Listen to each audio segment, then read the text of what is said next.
Hello and welcome to Santos on Sports alongside my good friend Chris Santos. I am Paul Santos. If you're watching it live, thank you for hanging in there. We are here now. We had some problems, like the Dallas Cowboys, but now we're here. I'm sorry.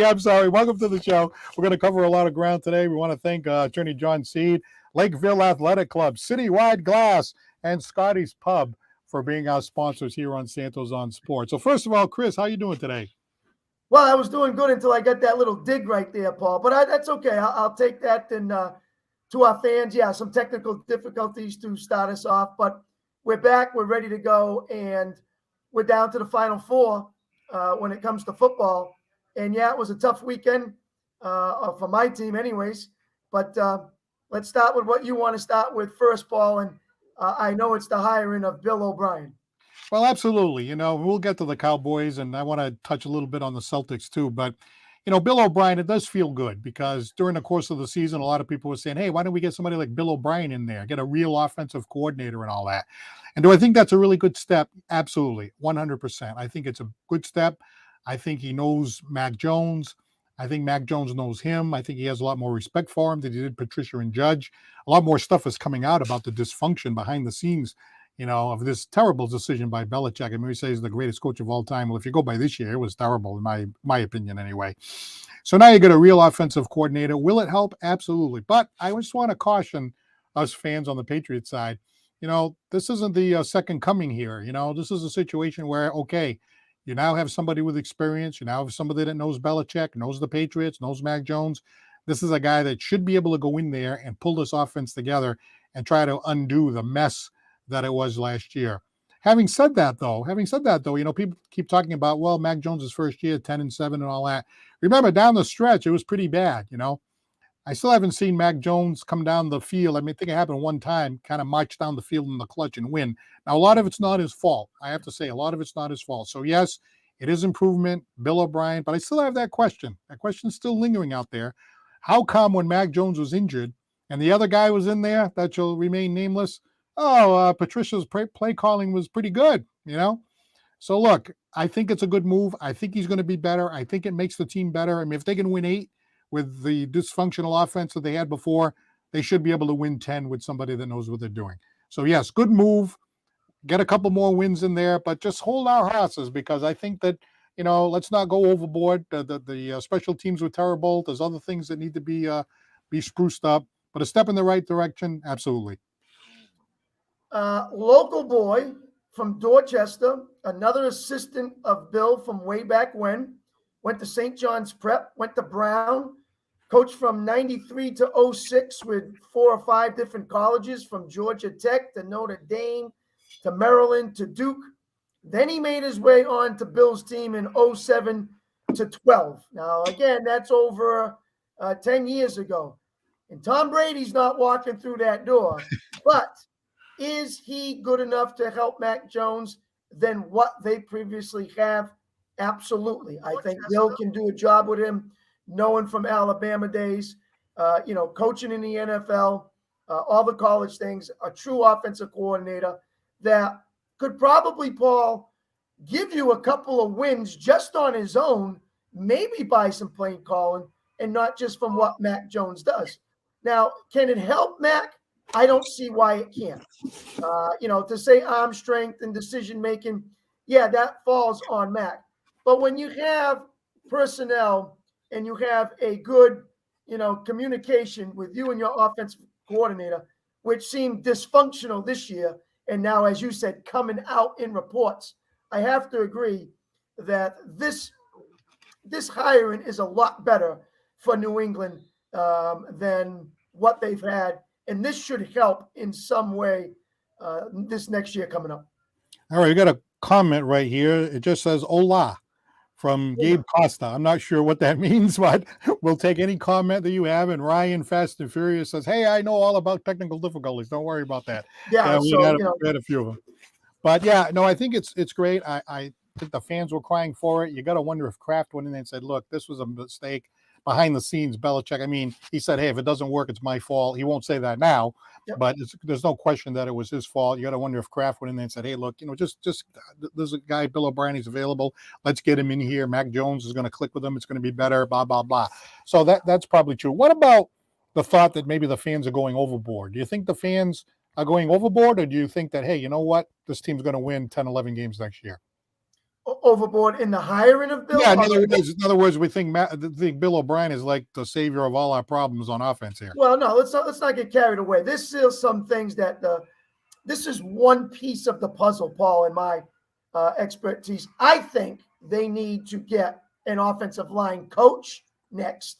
They need to get offensive line players, and especially tackles, and then get a prime wide receiver position to get some help in that area as well, because they got some things that are going on in free agency right now that they could lose a couple of players. So they got a little bit more than just Bill O'Brien, but this is one step, I think, in the right direction, being a former Houston Texans coach as well. He took over for Joe Paterno, Paul, if you remember when Joe Paterno had some issues at Penn State. So he did that too.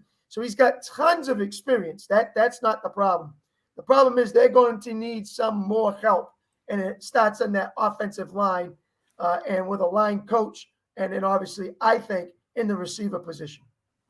Yeah, no question about it. And, I think Mac Jones, to his credit, he made some comments like, hey, I know what works on offense.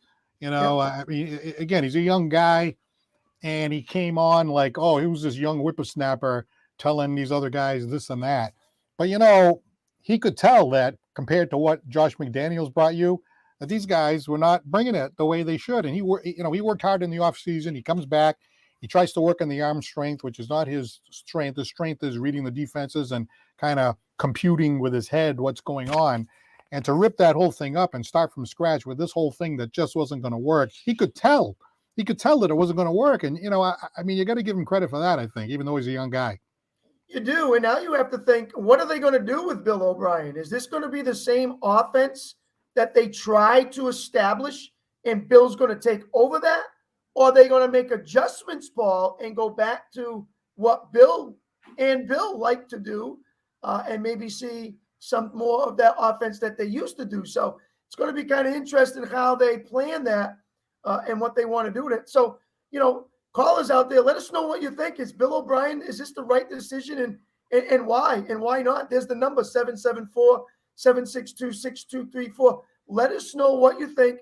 Can Bill O'Brien help Mac Jones? And will the offense stay the same, or will they change it around? Now, you as a coach yourself, somebody that really likes to, dig into the X's and O's, like we say, yep. Trying to put that Shanahan offense in there. We call it the Shanahan offense just because that's what we call it. Those schemes and the offensive line and running and all that. Looking back, it's almost understandable why Belichick wanted to do it, because look at San Francisco. They may end up in the Super Bowl working that system. The problem is, that system has been in there for a while, and it's probably, fine-tuned a little bit and so on and so forth. So to try to all of a sudden change what they were doing, yeah, it does kind of ask that question, or that question is just kind of hanging out there like the elephant in the room. Does he try to institute that style with Bill O'Brien, or does it go back to the way it was before? I'm saying, geez, I think they got to go back to the way it was before. What do you think? And I have to also say, Paul, what about the personnel that you've got at free agency and you got in the draft?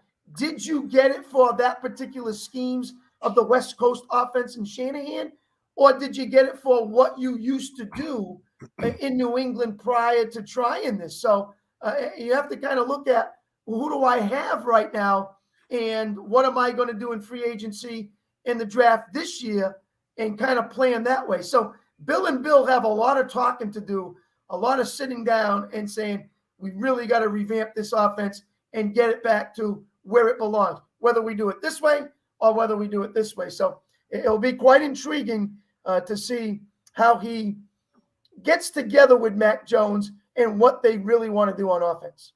I think it's interesting too, is, Belichick used to say, hey, I can win with any quarterback. I'm sure he didn't really mean any quarterback, but I think he meant that, hey, I had Tom Brady, but, I can win with, a decent quarterback, not a great quarterback. Well, he hasn't proven that yet, but you take a look at Mac Jones, right? if he just had the players around him like Brock Purdy has, Yeah. and what would he look like? I mean, Brock Purdy was the last guy taken in the draft, and look at him. And then how about the kid from Miami? And how about some of these other backup quarterbacks, including Zappy? I mean, they're professionals and they're in the NFL for a reason, so I understand that, but the fact that somebody could go into that San Francisco offense, win games on defense, like Tom Brady did at the beginning of his career, by the way, and still have success. I mean, I think Mac Jones is good enough if you surrounded him with the right people like they have in San Francisco. Yeah, and the one in San Francisco is very interesting because to me, it's a system style quarterback. Right. And they don't need gunslingers. They need someone who's got some smarts. They need someone who's got some poise. They need someone that's got a little bit of mobility, quick off the throw, 3 seconds, boom, get rid of it. Things that look real intriguing to me is the poise of this kid, even when being rushed and getting out of danger and still looking confident in what he's doing.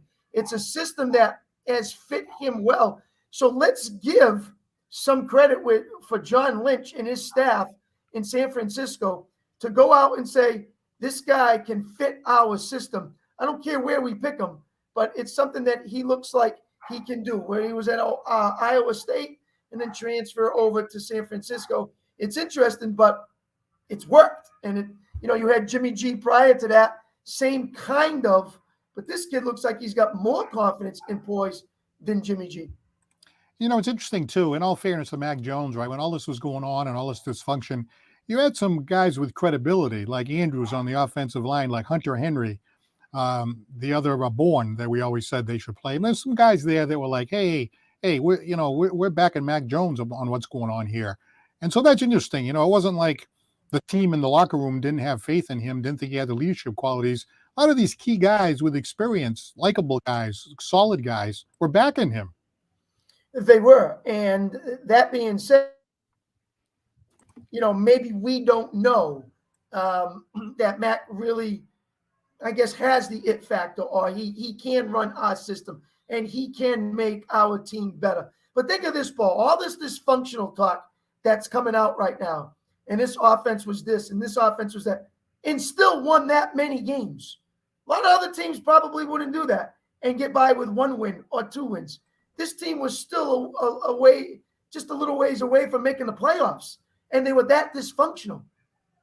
I mean, right. you got to give them some kind of credit for that. Well, yeah, the fact that 8 and 9, but for a couple of wacky plays, they could have been 9 and 8 and been in the playoffs, or even 10 wins. I mean, there's just some weird endings to games. Yep. So yeah, I mean, you would think that if they could just add a few more pieces, solidify the offensive line. The defense is pretty good. I don't think it's fantastic, but it's very good. And the other thing too is, if Bill O'Brien can just stop the false starts and all these, I mean, how many yards did they lose on false starts and things like, oh, you just get in there, it's 1st and 10, all of a sudden, boom, it's 1st and 15. Yeah, but that's the dysfunctional part, Paul, because that's not Bill Belichick football. They've never had that problem. They never led the league in flags. They never, made a bad penalty or bad decisions or clock management or timeouts and then looked that confused. That's not their style. So this year, yes, it was. So you can kind of give that a little bit of a pass. I don't think Bill O'Brien's going to kind of change that. I think it will go back to what it used to be when they settle in on really what offense they want to run and how it's going to be run and his play calling to help out along the way. And I had to mention special teams, but Bill always does the 3 phases of the game. We had some good plays on special teams, some good returns, Marcus Jones and all that. But we also had some bad play on special teams too. We need to fix that. We need that. Bill Belichick always prides himself on special teams. Yeah, no, I can agree with that. And, they got some coaching staff there. I don't know if that person is still there or will he be out the door and somebody else will come in too. But, listen, it's a phase of the game. And Bill always says, we got to win all the phases of the game. And special teams is one that he really likes to, have on his side. Never mind the rest of the things that go along with it, offense, defense, the kicking game, all that. So, sure, special teams, very important for Bill Belichick.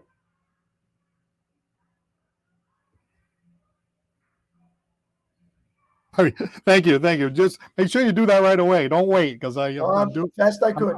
I'm producer, director, and everything else over here. But no, we're getting a comment that's coming in from the Midwest. Yeah. Sometimes we get a comment from the Midwest. Could have won 10 games with a blank coaching staff and a regression from Mac. Big plans in 2023, especially if they get a true number one wide receiver. Mm-hmm. Sure. And that's what I said. I think for them, it starts with an offensive line coach. Adrian Clem's name has been coming up to say, hey, this could be the guy that does it. I still think they got to get some tackles in there. They got to get healthy on that offensive line. Then the big weapon in the receivers. And then hopefully Smith and Henry continue to do what they do. The running backs do what they do. And the offense gels on the new offensive coordinator, Bill O'Brien. All right. What do you think? Is Bill O'Brien the answer to our prayers on offense? Are we going to score, 10 points more on offense this year than we did last year? That's all we need. That's all we need is another touchdown, So what do you think? Give us a call at 774-762-6234. And let's start with Ryan from Rochester. You're on Santos on Sports. Hey, guys. How's it going? Excellent. How are you today? I'm doing good. So, I'm excited about the Bill O'Brien hire. I'm not, jumping up and down for joy and, saying oh, we're going to beat Buffalo for the division. We're still not close to those guys. Not even close. At least not yet. I'd love to be there, but I don't think we're going to be close anytime soon. But, it's cool that we have, a competent offensive coordinator in place now. Hopefully, Matt can at least get back to what he was his rookie year, which was, we can see what his ceiling is now. He was decent, not great in his rookie season, and then with the complete cluster that was the coaching staff change this year with Judge and Patricia, we saw a clear step back. But I agree with Chris. The next step is finding an offensive line coach, whether it be Adrian Clem, whose name has come up. Maybe we get Doug Marrone from New Orleans. Who knows? I'm not as concerned at tackle because I think with the right offensive line coach, Trent Brown can still be good. We saw how well he did with Scarnecchia. I don't think we're going to get Scarnecchia, but you get my point. We still do need to draft tackle for at the very least to fill out that right tackle spot. If Trent Brown sticks around at left tackle, who knows? Maybe they move him back to right tackle and you draft a left tackle. Whatever the case may be, we need to get some help at tackle. And then sadly enough, you probably saw all the rumors about DeAndre Hopkins might be coming to the Patriots. I think Bill O'Brien kind of takes that possibility off the table because of I'm sure the still shaky relationship that those two have after O'Brien traded him for a bag of peanuts. But a step in the right direction. That's all you can ask for. Ryan, how do you see Bill O'Brien implementing an offense in New England? Do you see it what they tried to establish this year and continue that? Or will there be some things and say, wait a minute, let's go back to the old days when I was here from 07 to 12 and I had Tom and I did this and this and this and see if we get that back. How do you see that filling out? I think it's going to be similar to like the old system that it's not going to be exactly like McDaniels ran it, but I don't see us going back to that whole Shanahan thing because if you wanted to continue with that, you would have had to bring in someone who who I don't know knows the offense and knows how to teach it to people. That would have been nice. But I think we're gonna see something similar to McDaniels. Again, not exactly because I was actually going back and watching some games back from 2011. And of course, Tom Brady was there in his prime, so it was a good offense. But what I noticed there is maybe they won't go back to using a fullback necessarily, but maybe we go back to using more of like two tight end sets. And who knows? Maybe Bill O'Brien can get something out of Jonnu Smith. Who knows? That'd be nice considering we're paying him all that money. But I'd expect something similar to 2011. Two tight end sets with Henry and Smith. Hopefully get something good out of that. Something, I just want to get a quick hello to Augusto Silva, who's looking in today, and also Darian Rossiter. Thank you very much for looking in on Santos on Sports. If you want to type something in the comments, that would be great. And even better, if you want to give us a call at 774-762-6234. Ryan, I'm very impressed here. We talk about a guy that's doing his homework, right? Talk about X's and O's. Wow. Yeah. He goes back to when Bill O'Brien was here to try to break the thing down and see what we're doing. I got to tip my cap off to you. I think that's awesome. Going back to the film right now and going back to the Brady days and see how that offense was. And let's see if they do the same thing with Mac Jones. That's impressive. So what's your impression by having done that? Well, again, it's not apples to apples because Mac Jones isn't quite close to Tom Brady's not walking through that door. Exactly. Like I certainly don't see him coming back here. That's for sure. No. But I'd say first things first. Get something out of Jonnu Smith. That'd be nice because he's been absolutely like a blank here. He hasn't been around at all. Continue to feed Hunter Henry, hopefully.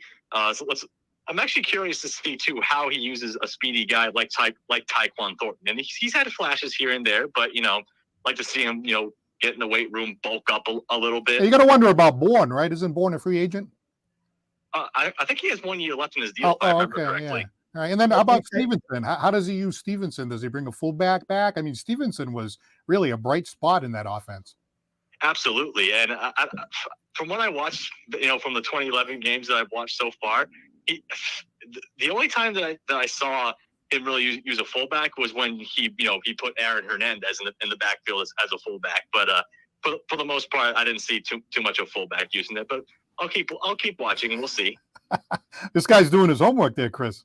He's right on top of it, and he's right when you use guys like Bourne, and we've seen what Bourne can do. Even Thornton, you look at guys and say, hey, wait a minute. If I use them like this is only going to help us even more. Try to find ways to get Smith the ball as much as they did with Henry. Then you figure out, okay, is Parker worth coming back? Is Myers a free agent that we should sign and get him back in there on the Bill O'Brien offense and he will help us? Or we save money on that and then we go out and find a bigger guy and some different players. And then, of course, you have the draft. So a lot going on. That's what off-season football is about. And the Patriots are starting early as fast as they can. Now, let's not get this too fast, guys. You got some teams who are still making some other moves. The Jets are making moves. The Bills, I'm sure, are not going to sit still. They can't be happy with what just happened, losing at home to Cincinnati. So they're going to find a way to better themselves. And don't forget, there's a team down south that's not a bad team. They're a quarterback away from making some noise because they were right there, too, in the playoffs. So be curious to see what happens with them, too, in Miami.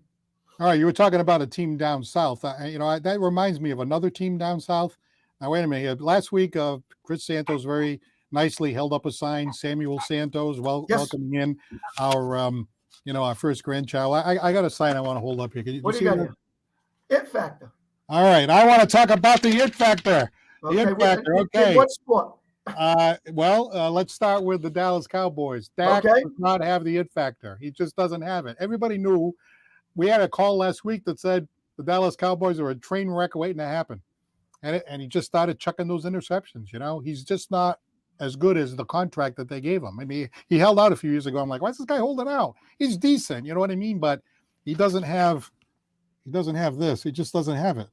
What do you guys think? That was a tough game with the Cowboys last week. Oh boy.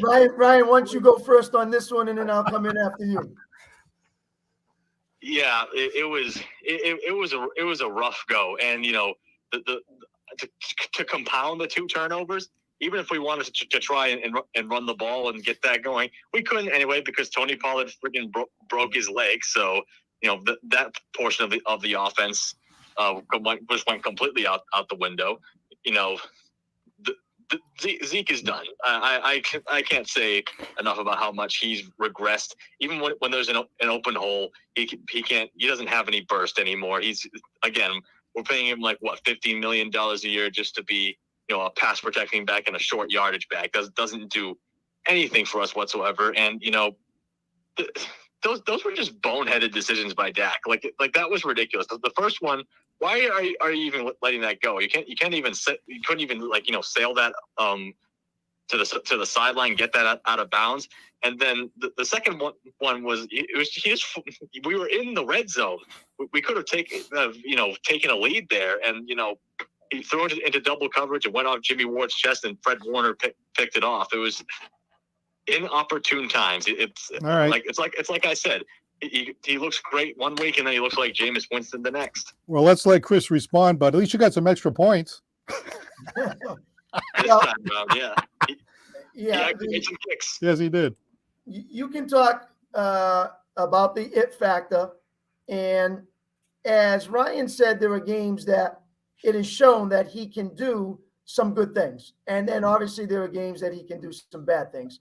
So the it factor has to be obviously through all the good times and you're winning and you get into the next level and you get to the playoffs and try to get yourself to the Super Bowl. I'll give him credit. He took it on his shoulders and said, the defense gave me this game for me to win. I didn't do it. It's on me. It's on my shoulders. I let us down. He did say that. He came out with it. I thought, as I, like Ryan does, looked over the film afterwards and went over on this game, I thought he really, really was staring down CD Lamb. Everything was Lamb, Lamb, Lamb. That's who he wanted to get the ball to. When you have guys like Gallup, when you have guys like Schultz, when you have guys even like T.Y. Hilton. But he was just seeming that I got to get it to Lamb. Lamb's my guy. And he was just staring at Lamb. And defenses were reading that, and they were all over him. All right.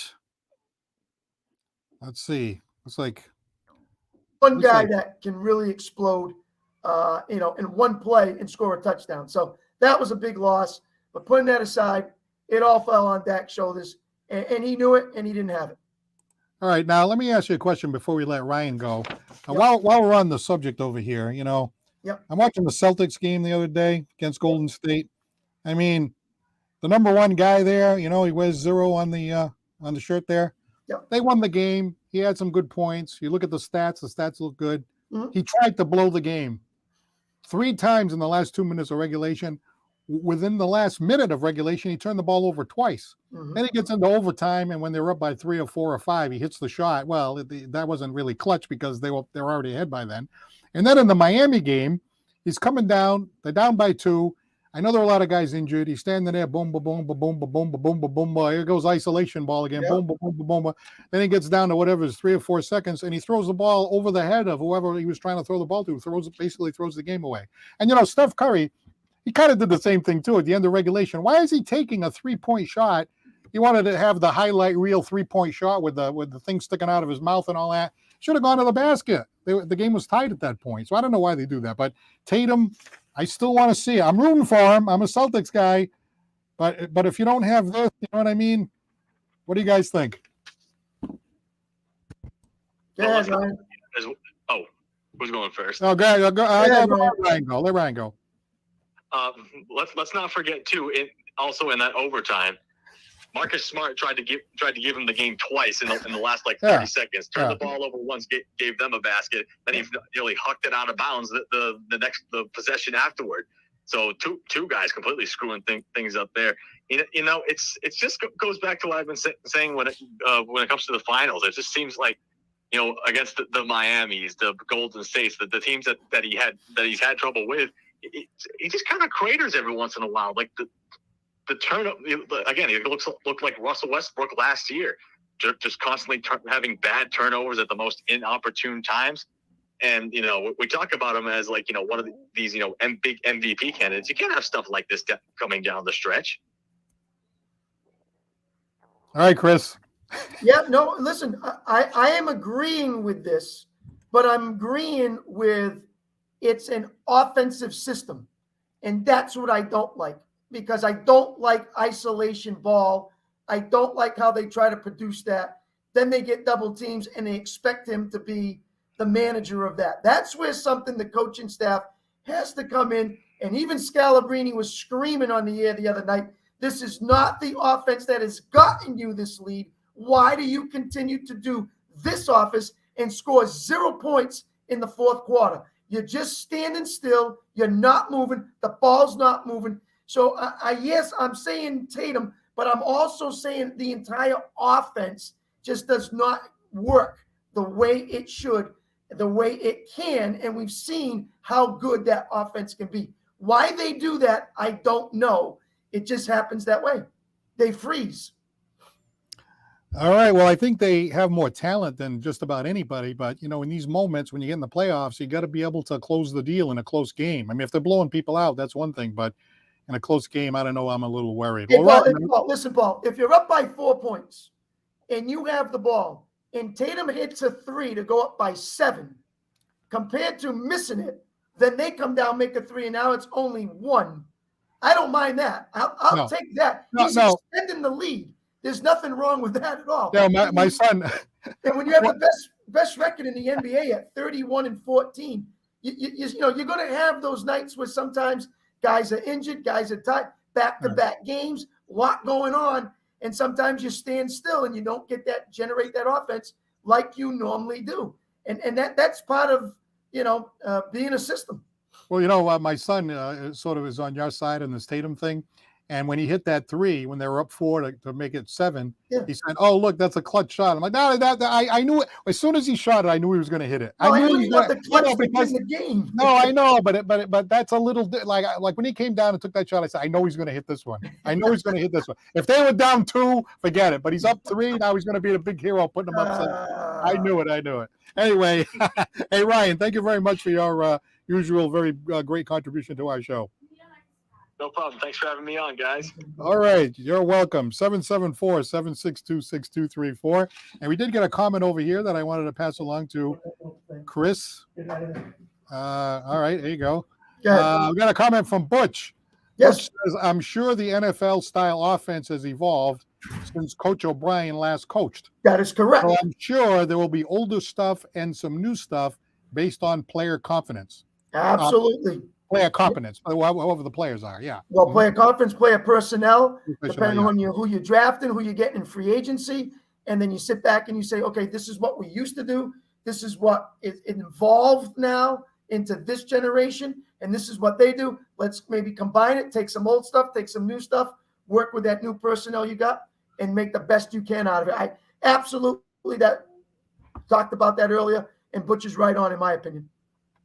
All right, sounds good. 774-762-6234. Oh, we got a comment from Chop, says 49ers all the way, baby.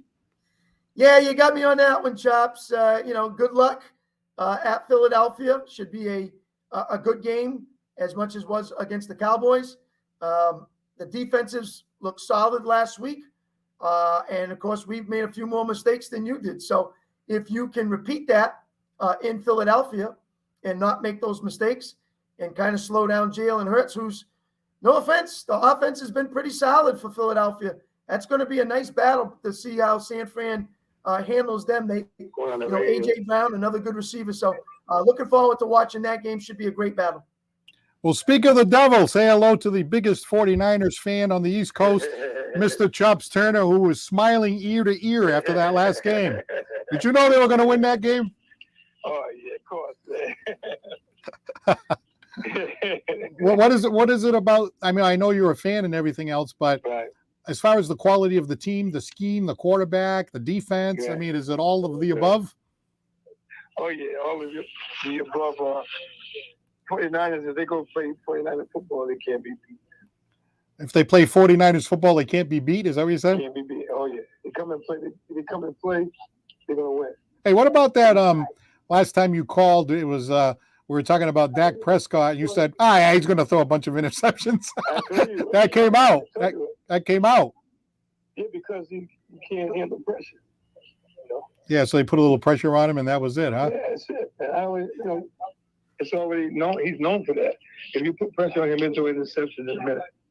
Well, anybody, especially him, I think the same thing going to happen with Philadelphia. You put pressure on him, he's gonna have to throw the ball. All right, let's let Chris respond here. Mm-hmm. Well, you put pressure on any quarterback, and obviously, bad things are going to happen. That offensive line has to step up their game. For San Francisco, they got to get to Hurts. Now, the difference with Hurts is he's a more efficient runner than Dak is, so that will kind of help him get out of trouble. They've scored a lot of points this year, but again, can their defense rise to the occasion in Philadelphia against Purdy, who is now on the road in a real serious game here for the NFC Championship. So it's going to come down to his shoulders as well, that he doesn't make mistakes too, especially being on the road, a little bit colder weather. I don't know what it's going to be like in Philadelphia. but it's got to be a lot different than what it is in San Francisco. So I think it's going to rely on your defense getting the hurts and how Purdy handles on the road pressure from Philadelphia in that kind of situation, and obviously in that weather.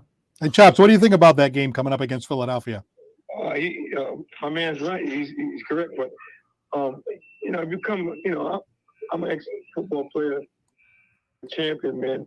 He shows up when it's time to show up. So me being a defensive back and a free safety, man, I didn't care who was on the field. If we come to play. And if you come in IL, we're going to take care of you. So I can imagine on the professional level like these guys, hopefully they come to play football. If they come to play in any kind of weather, you don't care if it's cold, hot, whatever it is, you come to play. Might be a challenging game, like compared to, the teams that San Francisco has played up until now. I mean, certainly Philadelphia, I would say, is superior to Dallas. Yeah, I say, well, they're the number 2 defense. We're number 1. Mm-hmm. So I think it's going to be challenging, but, I think the 49ers are set for the challenge. And Purdy, he don't really have to do much. All he have to do is give it to McCaffrey. He's got the offensive line to do it. He's got the weapons to do it. So if he can control that, I think they'd be victorious. I got to tell Chris something. Chops and I have a little bet here that, if the San Francisco 49ers win the Super Bowl, I have to do the show, the other comedy variety show, that Tonight Show thing that we do. I have to do it wearing the San Francisco 49ers outfit. It's getting dangerous here. It's getting dangerous. Well, I'm sure Chops has the shirt, the hat. He's got everything. Sweatpants has probably got it all for you. So, listen, he's right there. Philadelphia has been the best team in the NFL on the NFC side this entire season. So they have home field advantage. You have to get through Philadelphia if you want to make it to the Super Bowl. They've gotten to where they are for a reason. It started with their defense, and then it started with the encouragement of this young quarterback who the last 6-7 games has been really exciting for them. And then obviously the addition of McCaffrey puts it over the top. So can wish you well there, Chops. Good luck in that one. I hope it's a great game as it was the other day playing Dallas. Well, I'll say this last. I think McCaffrey's going to make the whole difference of this game, because you can't cover that guy one-on-one. I watched him move, man. He's unstoppable one-on-one. You can't double team everybody. Mm-hmm. So I think that's going to make a bit different in the game coming up with Philadelphia at Philadelphia. Hey, Chops, I know you got a lot of San Francisco stuff. He has a lot of stuff, Chris, a lot of stuff. So if I'm going to be forced to wear this outfit if they win the Super Bowl, I want you to bring that $100, $150 jacket that you have there, the real awesome one, I'm going to bring the one for you. Oh, yeah, you're going to wear the top-notch one. Hey, Chops, if you got any cheerleading stuff, give him that too. Oh, man. I'd like to see that. That'd be pretty good. Yeah, I'll bring my pom-poms. There you go. Bring the pom-poms along. All right, Chops. Thanks very much. Well, thank you, guys. Talk to you later. Okay. Good luck. Yeah, that'd be great. Don't give him any ideas. We might have to do it. 774-762-6234. Ryan making a comment over here. We appreciate that too. Philly and San Fran have to be the 2 best rosters in football. So this Sunday should be really, really fun to watch. I hope that's true. Yeah, in the NFC, they've been really exciting. And like I just said, the best two teams in the game, and they've showed it all year long. And I think Philadelphia has, just as good as a chance to win this one as San Fran. I'm expecting a nice game, as I hope the other one will be too. I know Mahomes was banged up and had some ankle injuries, but Cincinnati, boy, pretty impressive going into some tough weather up in Buffalo and sticking it to the Bills and say, hey, we're for real. Don't forget about us. I know you talked about, flipping coins and doing neutral sites. No, we're here. We want to get back to the bowl because we got a good team. Lost the first 2, but then they've been on a tear after that. So look out for Joe Burrow. Joe Cool knows how to play football. I got to tell you, you never know what goes on in the locker room, but they always talk about bulletin board material. They had to make a tough decision. Obviously, that was a terrible injury that happened there. I mean, they had to revive the player right on the field. It was just horrendous. I mean, he almost passed away right there. And so everybody wanted to make sure that he was all right. The game got called. We all know that whole story, and thank God he's doing better now. Yeah. But when they're trying to figure out what to do, they just couldn't make every team happy, you know? And to some extent, the Cincinnati players must be thinking, well, we kind of got screwed here in a way. Not really anybody's fault, you know what I mean? Like they had to do something. Obviously, we wanted to make sure that the player was fine in Buffalo and so forth.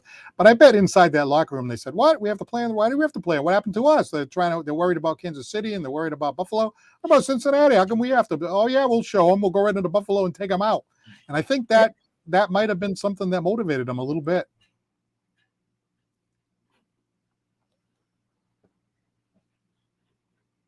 They did when they were in Cincinnati. So pretty impressive to watch what Joe Burrow and his team did. So, you know, Mixon, Jamar Chase, got some good guys and got some weapons just as much as Patrick Mahomes. So you got to slow down.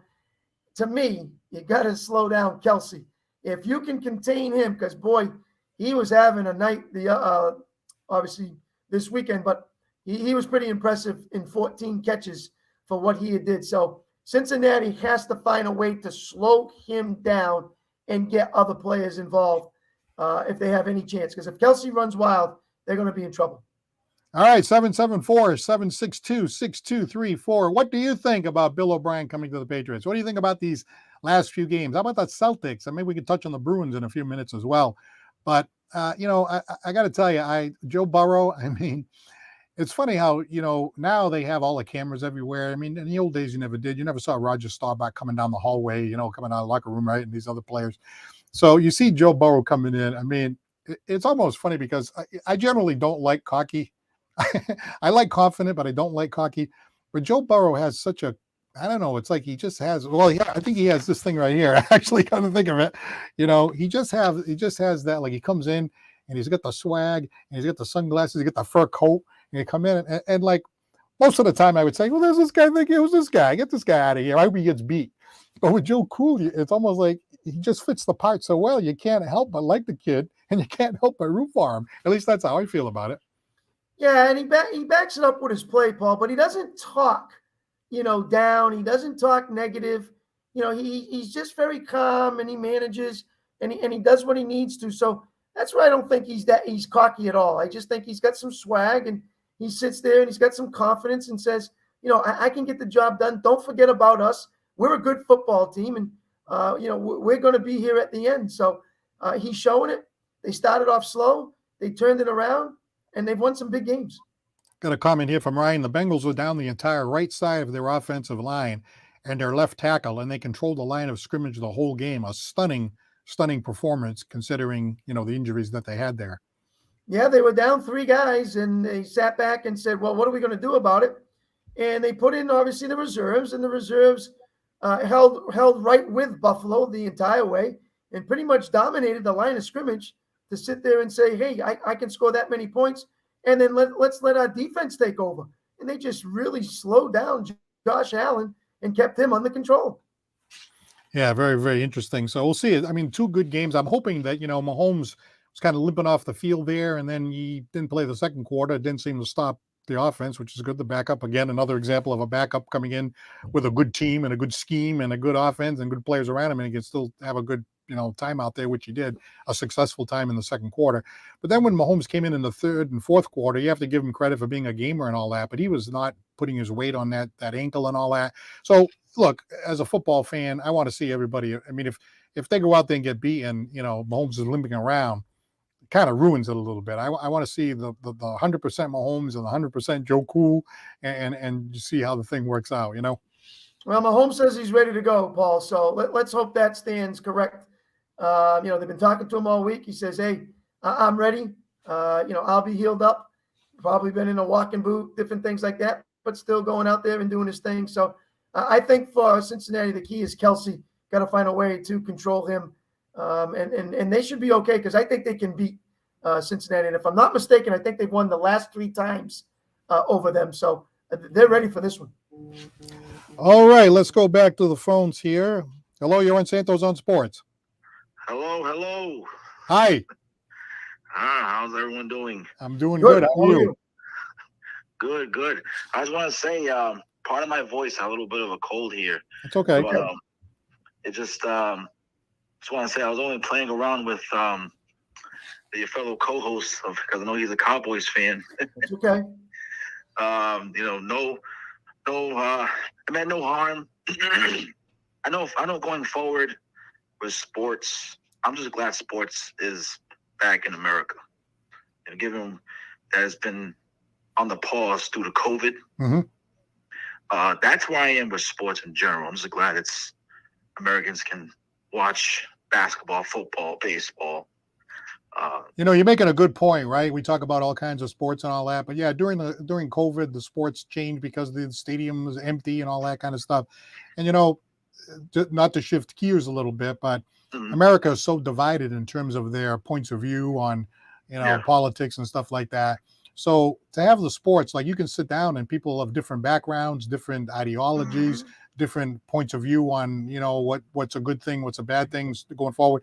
It's such a unifier. I mean, you can sit down with anybody from any place and talk sports, and it's fun, even when you disagree. In fact, when you disagree in sports, it never gets contentious like it does in some of these other topics. So I think you're right about that.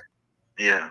So hopefully the country can learn from what we've gone through because, again, watching sports is a privilege. Right. It's not a right, it's a privilege. And it's, these athletes put their health on the line, their bodies on the line to play for a sport that they love. But I think we ought to appreciate it more so. I would hope so going forward. All right, let's get a comment from Chris.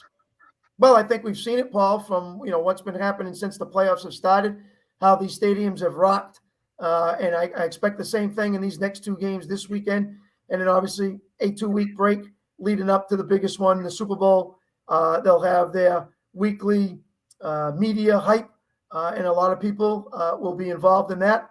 And it's just going the way it's supposed to go. And it's glad that it's back to being what it is. Obviously, football seems to be top priority in all the sports. They're usually number one. Then we kind of go and see what happens with the rest of them. But it's back. It's football season, and we've seen it by just the number of people watching. And I believe it was the Dallas-Tampa game was the most watched one the entire season this year. So, caller, did you have some thoughts on the Patriots or the last Cowboys game or any of that stuff? Well, when it comes to the Cowboys, they are, like I said, they're an action waiting to happen. That last play was a total disaster. I mean, you had the receiver go backwards and not forwards when going out of bounds, to stop the clock, and then another receiver, the pass was incomplete. It's just when it comes to the Cowboys, I don't know. They have some serious decisions. I think Jerry Jones ought to, he invested a lot in Dak, but I just think, I've seen Mahomes go down the field in a minute something or 2 minutes and a quarter, 2-minute warning. So they have some serious decisions coming down the line.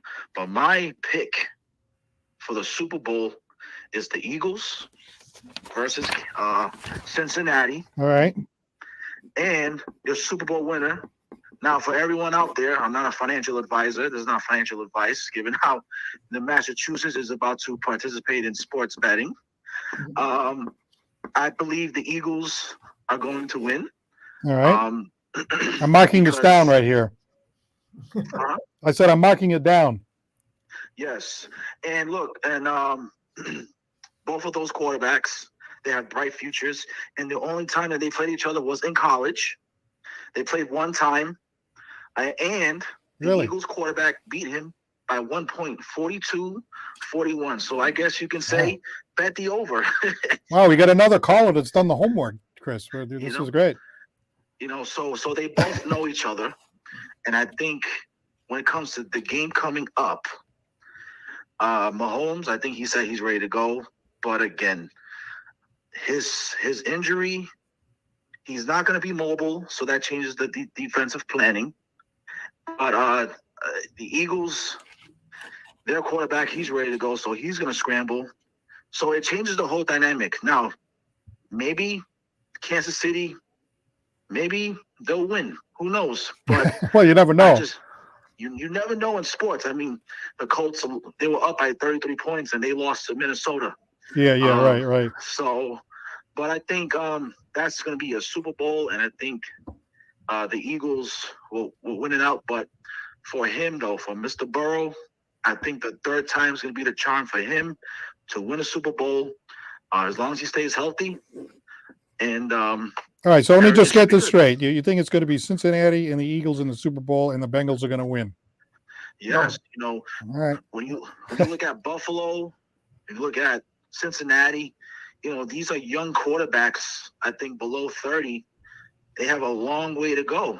Now Buffalo, they're getting pretty far in the playoffs, but they've been losing though, so they have to step it up. But so far, I think for the NFL, they should really be happy with these franchises with these long careers, and I'm going to enjoy every step of the way. Yeah, the young quarterbacks right now, it's just so exciting. Really, really good entertainment. There's no question about it. Now, what is your first name and where are you calling from?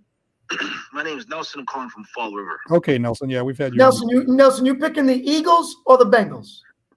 I'm picking the Eagles. Okay, Paul, he's picking the Eagles. Spread or nothing like that. Oh, I'm sorry. You think the Eagles are going to win the Super Bowl? He's taking the Eagles. Yes. Oh, okay. Yes. Sorry about that. I wrote that down wrong. Okay.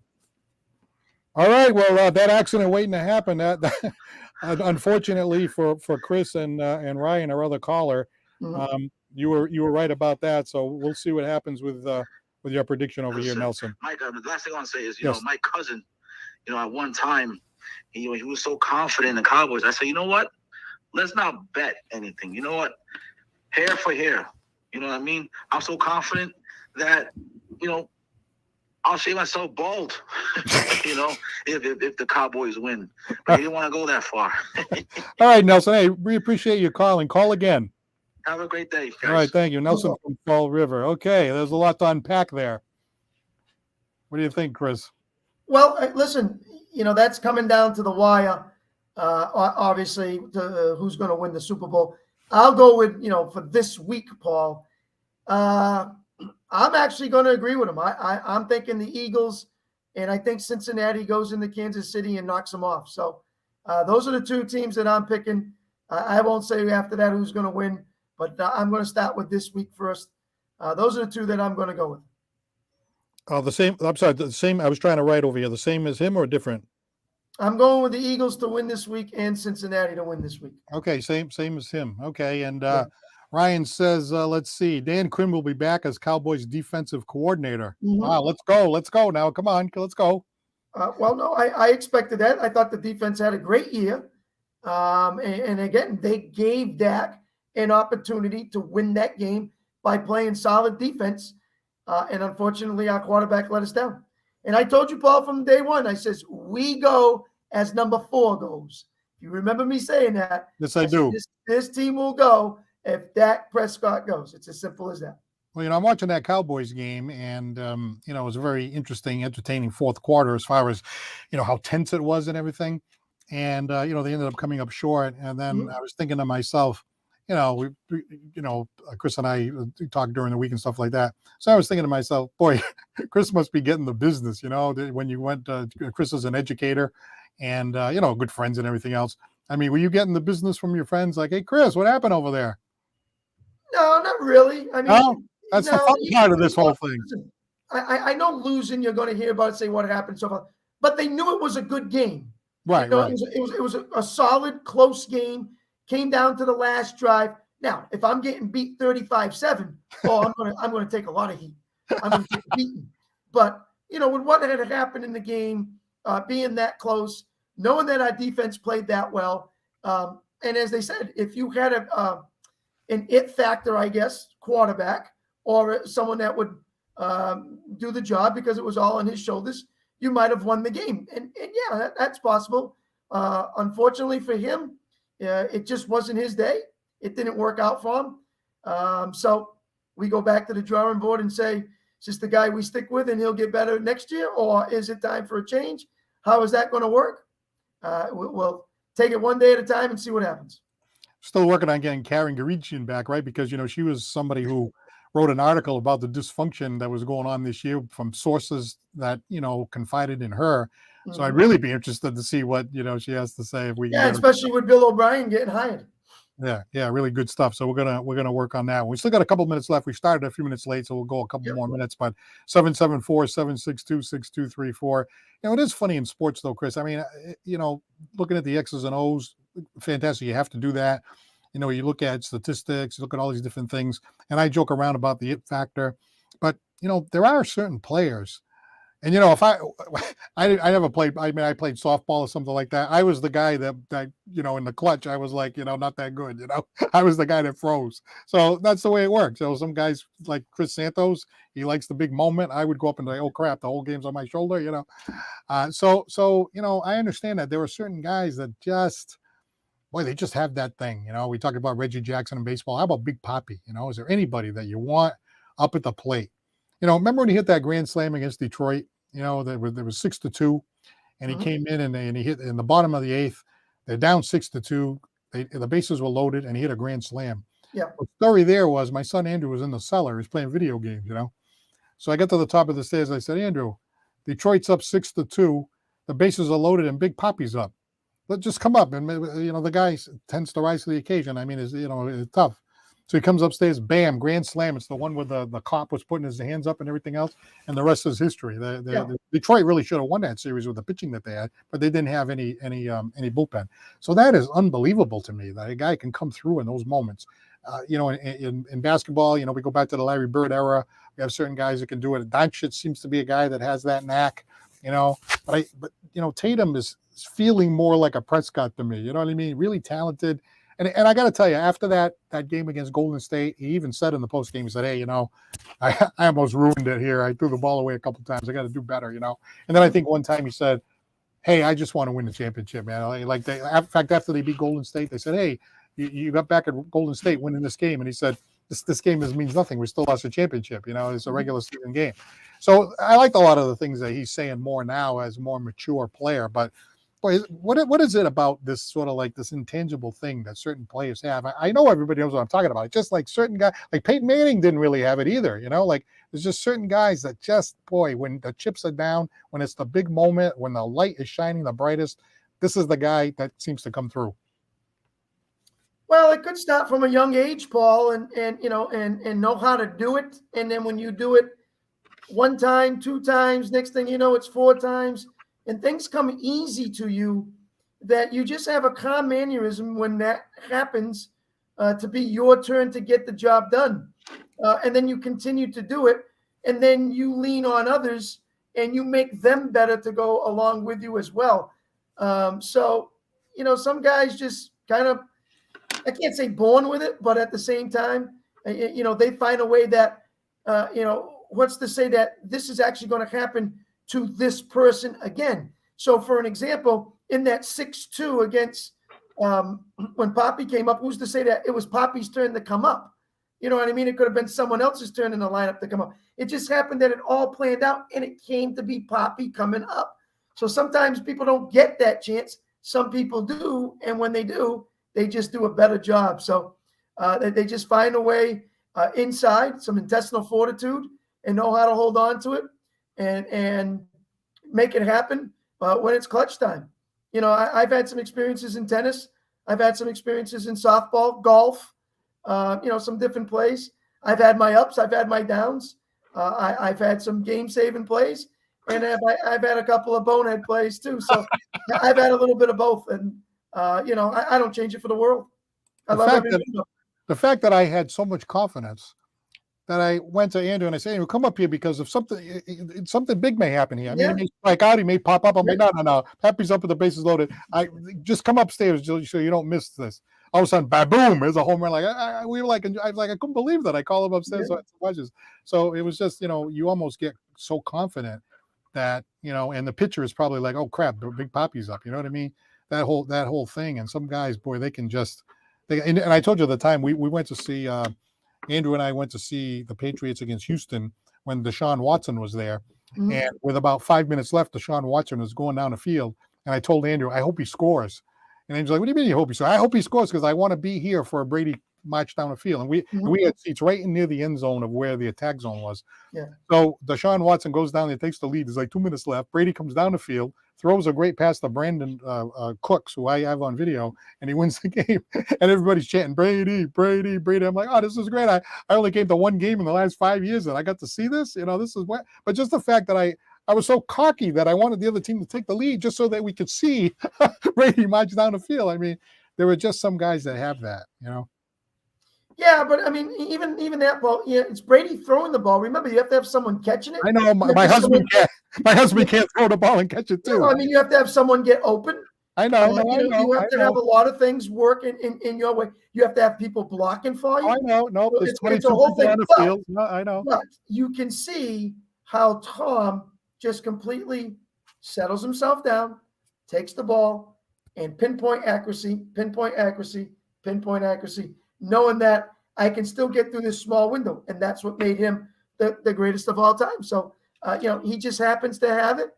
And, compared to some of the other guys in some other sports, that's just the way it works for these guys. I consider myself fortunate because as a Patriot fan, we got these tickets. They're in September. It's just a regular season game. It's about 70 degrees.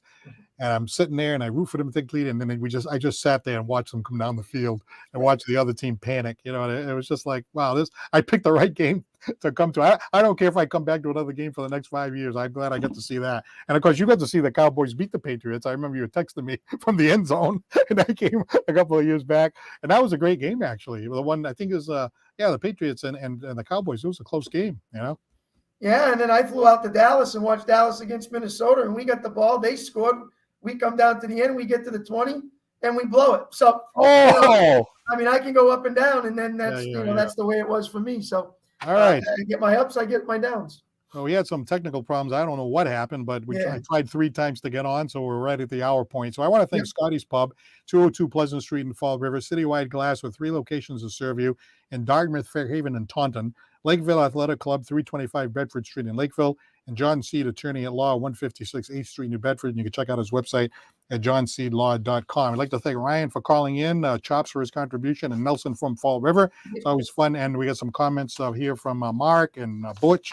So thank you very much for your contribution, and always fun talking sports, Chris.